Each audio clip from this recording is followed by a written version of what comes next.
Not a matter of if, but when a crisis could rock your world. I'm Roshini Rajkumar, crisis strategist, licensed attorney, and host of The Crisis Files. In each case file, we explore a multidimensional controversy or a real-world crisis. My crisis squad and I seek solutions. I also invite insiders to share their take on important topics. Dan Stoltz is here today. He's the longtime president and CEO of SPIRE, one of Minnesota's largest credit unions. SPIRE has more than 157,000 members and more than $2 billion in assets. Dan is here for the case file I call InSPIREd Leadership. Government statistics show more than 50 million people quit their jobs in 2022, the height of the so-called Great Resignation. Those numbers have slowed considerably, but employers still report challenges finding workers. A Pew Research Center survey finds top reasons for quitting include low pay, few opportunities for achievement, and feeling disrespected at work. Meantime, a 2022 Gallup poll finds only 21% of U.S. employees strongly agree they trust their organization's leadership. As they say, if you don't have trust, you've got nothing.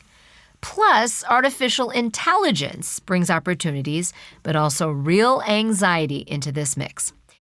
Dan, the numbers seem daunting. How do you deal with these realities as a leader? It is really daunting, quite honestly, and I think that you look at the complexity of our economy, you look at the expansion of the rate of change, you look at all these things in front of you, and honestly, it already comes down to leadership. I really believe that, and I've made lots of mistakes, had lots of failures, and I'm actually putting together a book of 20 leadership lessons I wish somebody would have told me when I was 20 years old, because it took me literally 30, 40 years to figure this stuff out. But I do believe it comes down to leaders that have courage, and leaders that really lead. Yeah, it's so true. All right, well, I'm loving that we can kind of get a sneak peek into the content of this book. You say that leadership is less about doing and more about being. Others will define leadership by credentials or titles or what have you. I have come to believe very strongly that leadership is less about doing and more about being. So what does that mean? At SPIRE, in our organization, where we're looking at leadership, we're really looking at not about their credentials or what they do. It's about who they are. It's about, do they show up? Do they have integrity and character? You know, integrity and character, you don't get a letter grade. You don't get a B or C or A. It's a pass or fail. I'm looking for people that value the organization, that own the organization. They show up. You know, during COVID, we had some where we saw some leaders didn't show up. So that whole piece about leading as a being first, and then the doing is important. You still need that expertise. Leaders that I admire and respect are really ones that really give it their all and they own it and they're out there. But again, it's all about them, their character, their heart, and their work ethic. You know, authenticity is a word that I use with the leaders I coach, and I think just naturally human nature. We want to see someone who's authentic. Yet at the same time, we see also a world where sometimes manipulation and greed, when I think about the cryptocurrency crisis, greed wins. And, you know, ultimately I think greed will lose in that situation because there are charges and there will be prison terms. But you encourage people to chase their dreams. So in this world of where sometimes there's manipulation and greed, how do you fit your dream into what is best both for you and the organization you are leading?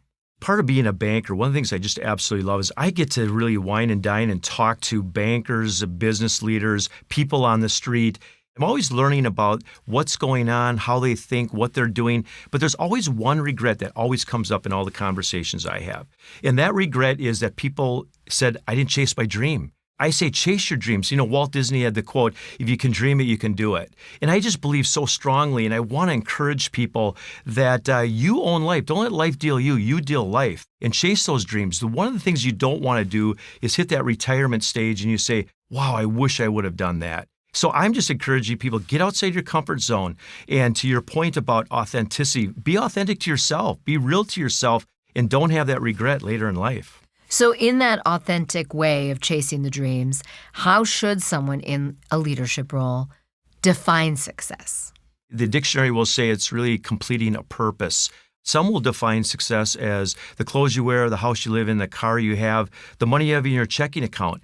I define success differently. With all these different interviews and these people I've talked to, I found two common themes. I interviewed over 50 people that I admire and respect. And here are the two themes. The first one was they were go-getters. They fell down 6 times, they got up 6. They gave it their all. They didn't let life deal them. They went after it. And again, they're a go-getter. And failure was okay for these people. You know, you talk about being authentic. I think there's nothing more powerful when other people hear a leader say, I missed it. I failed. I did something wrong there. That's being really a go-getter. But there's an and in there. It's not enough just to be a go-getter. What I heard over and over again of these people that I respect and admire is that they're go-givers. They really believe in giving back their time, talent, and treasures, the 3 T's. And they make sure that they really pay it forward to coaching their staff up, to giving back to the community, giving back to people that really matter, and just really making a difference in this world. So to me, my definition is be a go-getter and a go-giver. I love that. I think you've helped us coin a new phrase here, the go-giver. I mean, that just says it all. I love words that don't really need a lot of definition because the word itself is the definition. That is fabulous. Well, while we have you, I love getting this sneak peek into a future book, a leadership book, and interviewing 50 people you admire. All across different industries? All different industries and all different walks of life. And these are people that I just respect that really feel like they have life figured out. But they agree that they've failed and they've taught me that. But yes, there's 20 lessons that I believe are really what leadership is all about. I like that you were open and used diversity and inclusion in a special way here because you didn't just go to people who looked like or walked in your shoes. You went across the board. What are just personally some of the highs from talking to those 50 people? One of my number one lessons is that leaders are learners, right? The moment you think you've arrived, you haven't. So the fact is that you learn from everybody. Everybody you're in contact with. They come with a whole different perspective, a whole different set of experiences. And I'm just amazed at how everybody really has something to contribute, but you have to listen, you have to learn. And these 20 lessons that I came up with are ones that are somewhat intuitive, but they're really not as well. I'm just going to throw one at you. One taught me that you have to have a personal board of directors around you. You know, I've got a board of directors in my business, but I need to find a diverse group that knows me well, but can tell me the good and bad about some of my decisioning. But I have a personal board of directors with people in all different walks of life, and it's helped me immensely. But that's just a sneak peek at some of the things I learned by listening. Well, so many lessons that you've shared today. Who would you say are some of your inspirations? And I do want to share with people, I know you're a private person, but you have been married to your wife for nearly 40 years. You have 3 children who are married themselves. That in itself is a definition of success, is a relationship that has lasted that long, obviously ups and downs. We've been married 39 years, my best friend. 3 kids, but I've got 11 grandkids too, Roshini. Pretty unbelievable. But, you know, it's a secret of success in a marriage is 2 words, is yes, dear. No, I'm just kidding you. But it's literally the give and take. It's literally listening and the give and take. And to that point, guess what? My wife is one of my board of directors, my personal board of directors. I love that. I think that is so fabulous. And, you know, I've known you now for several years in the Twin Cities business community. You're very private and personal because I kind of assumed you were married. And meantime, you've been married 39 years. I love it. I mean, that is a testament to who you are.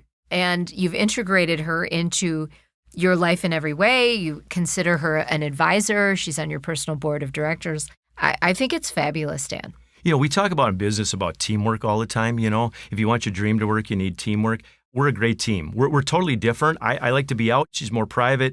And so, again, you respect the balances of that and you understand one another. And it truly is to have a great team. You have to really understand your staff, your team, the people around you. And once you have that figured out, you can do amazing things. So some of your lessons you can credit Robin because you bring those lessons to work.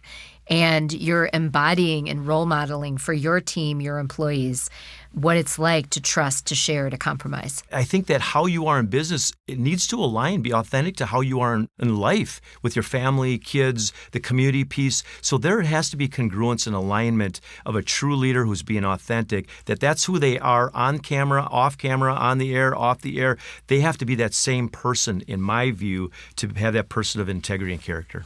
I love it. Well, Dan Stoltz, a pleasure to talk with you. Thank you so much for being with us on The Crisis Files. He is the president and CEO of SPIRE Credit Union. And just a little sneak peek, by early 2024, Dan will be the leader of a merged, yet to be named, credit union and financial institution, which will double the $2 billion under assets to $4 billion under assets. Congratulations on that. Thank you so much. This Crisis Brief is powered by Roshini Multimedia. My entire team and I wish you and yours a remarkable and crisis-free 2024. Number 1, leadership is less about doing and more about being. Number 2, create your own personal board of directors. They lift you and keep you authentic. Number 3, the most successful leaders are both go-getters and go-givers. Thank you to our podcast producer, Kim Inslee, and audio engineer, Tom Hamilton. Please rate and review The Crisis Files on your platform of choice so others can listen for crisis prevention information. Catch up on all case files at thecrisisfiles.com for the show archive plus special videos. Follow us on Instagram and YouTube at The Crisis Files.